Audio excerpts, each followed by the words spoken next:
उत्तर प्रदेश में पंचायत चुनाव में हो रही देरी के बीच योगी सरकार ने बड़ा फैसला लिया है।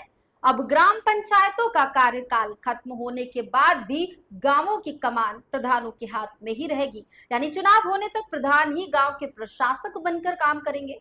दरअसल दोस्तों, यूपी में पहली बार ऐसा होने जा रहा है जब सरकार ने सालों पुराना नियम बदल दिया है। पहले क्या होता था बता दें, जैसे ही ग्राम पंचायत का 5 साल का कार्यकाल खत्म होता था, प्रधान के सारे प्रशासनिक और वित्तीय अधिकार खत्म हो जाते थे। इसके बाद सरकार एडीओ पंचायत या पंचायत सचिव जैसे अधिकारियों को गांव का प्रशासक बना देती थी।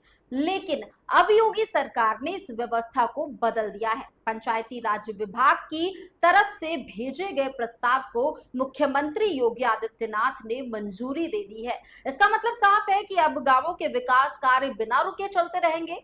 सरकार का कहना है कि पंचायत चुनाव में देरी की वजह ओबीसी आरक्षण और आयोग की प्रक्रिया है। ऐसे में अगर प्रधानों के अधिकार खत्म कर दिए जाते तो गांवों में विकास योजनाएं और जरूरी काम प्रभावित हो सकते थे। इसी को देखते हुए ये बड़ा फैसला लिया गया है। अब प्रधान सड़क, नाली, पानी, सफाई और दूसरी योजनाओं पर पहले की तरह काम कर सकेंगे। साथ ही गांव में सरकारी योजनाओं की निगरानी भी करते रहेंगे। इससे गांवों में प्रशासनिक खालीपन नहीं आएगा और लोगों को रोजमर्रा की दिक्कतों का जो सामना है वो अब कम करना पड़ेगा। हालांकि विपक्ष इस पर सवाल भी उठा रहा है।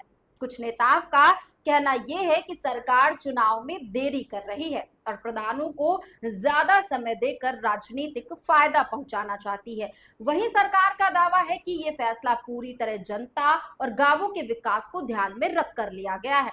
अब सबसे बड़ा सवाल यही है कि आखिर पंचायत चुनाव होंगे कब। माना यह जा रहा है कि ओबीसी आयोग की रिपोर्ट आने और आरक्षण प्रक्रिया पूरी होने के बाद ही चुनाव की तारीखों का ऐलान होगा। तब तक प्रदेश के हजारों प्रधान अपने गांवों की जिम्मेदारी संभालते रहेंगे। यानी साफ है कि यूपी में पंचायत चुनाव वो भले ही टल गए हो, लेकिन गांवों की सत्ता फिलहाल प्रधानों के हाथ में ही बनी रहेगी।